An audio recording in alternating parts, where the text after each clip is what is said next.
Makna Anies tunaikan ibadah haji yang harus dicermati. Oleh Agus Wahid. Mengharukan. Mengundang segudang pertanyaan. Apa makna di balik itu semua? Itulah jika kita cermati Anies Baswedan menunaikan ibadah haji pada tahun 1444 Hijriah, 2023 ini. Bagaimana tidak? Banyak hal yang tidak lazim selama ini bagi peribadahan masyarakat muslim di seantero dunia, termasuk tokoh khusus pejabat negara. Menarik untuk kita analisis secara kritis. Pertama, posisi Anies saat ini bukan pejabat negara, tapi keberangkatannya ke Tanah Suci untuk menunaikan ibadah haji merupakan undangan resmi Kerajaan Saudi Arabia (KSA). Undangan ini mengandung makna Anies menjadi sosok istimewa, minimal di mata KSA.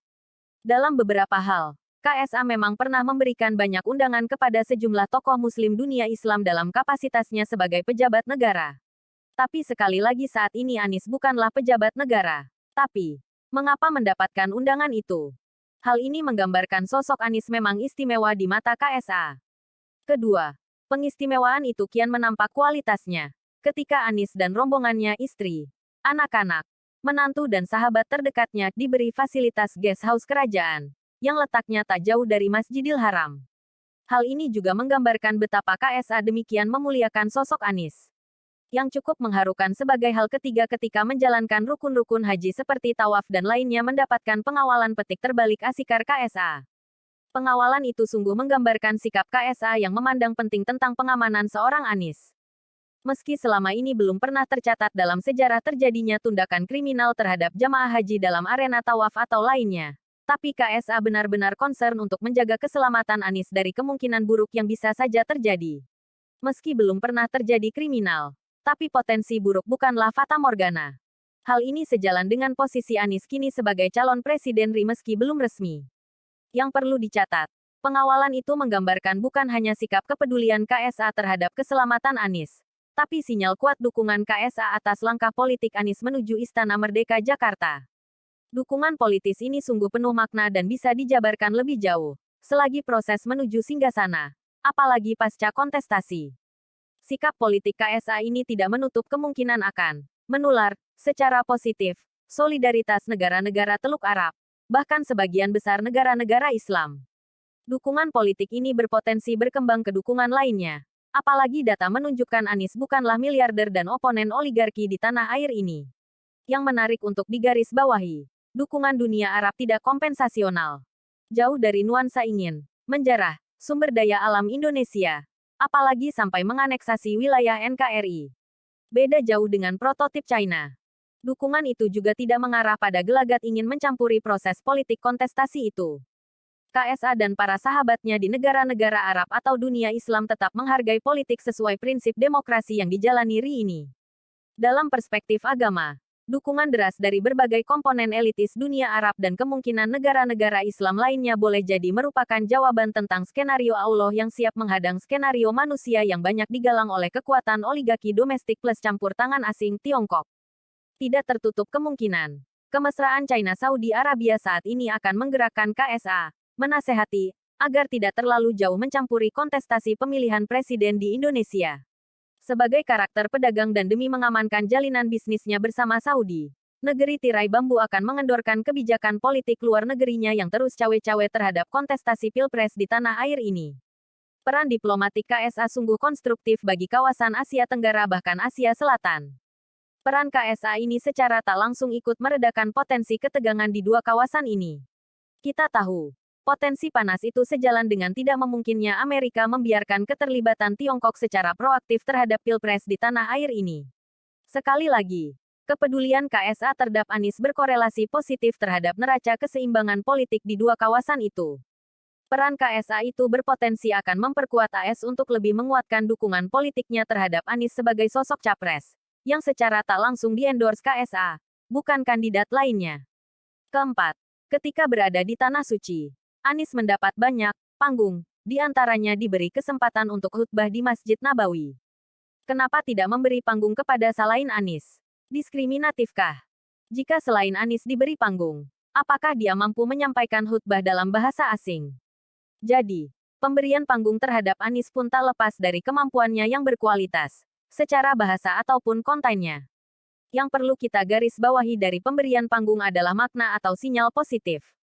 Yaitu, KSA secara dini seperti mengumumkan kepada dunia Islam ataupun belahan dunia lainnya.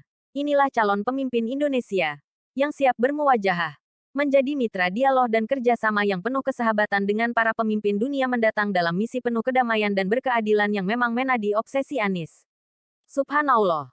Pemberikan panggung itu juga bermakna pengumuman langsung kepada seluruh jamaah haji dari tanah air dan dari belahan dunia untuk mendoakan seorang Anies menuju istana.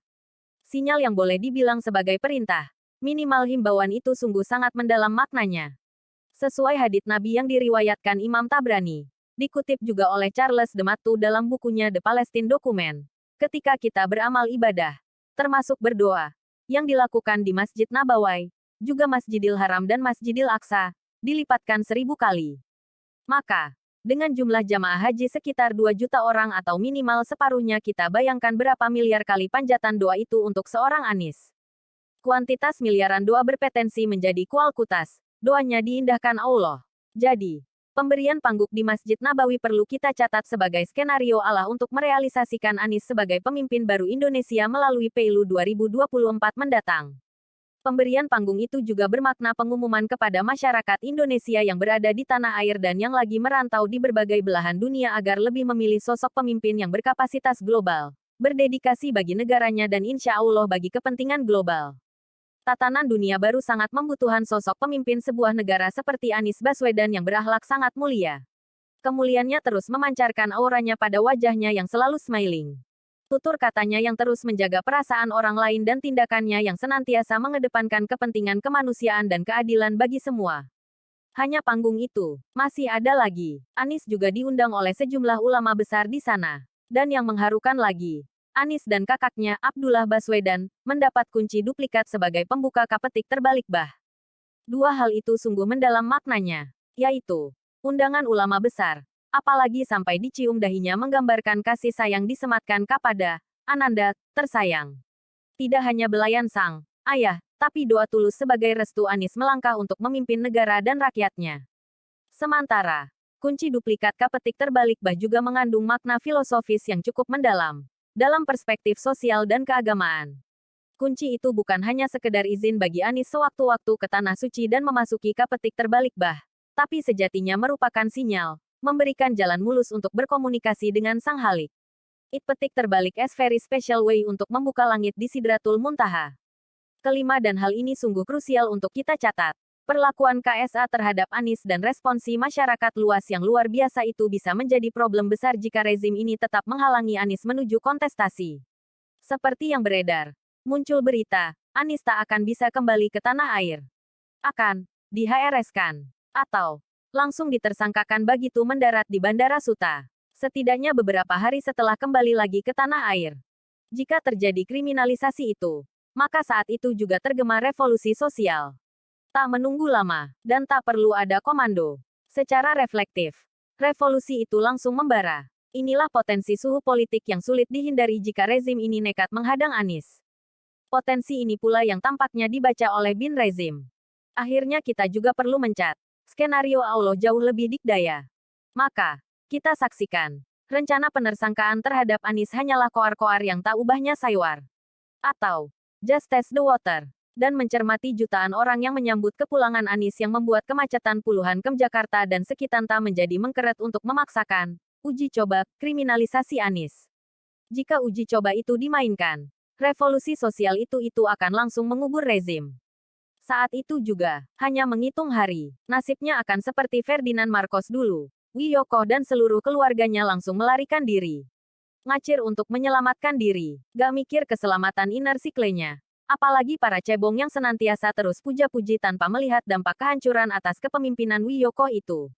Itulah pribadi pemimpin pengecut yang harusnya membuat kesadaran para pemujanya. Sebelum terlambat, keselamatan para pemuja ada pada diri kalian sendiri. Segeralah bertaubat. Tarik diri dari skenario jahat anti-Anies. Jakarta.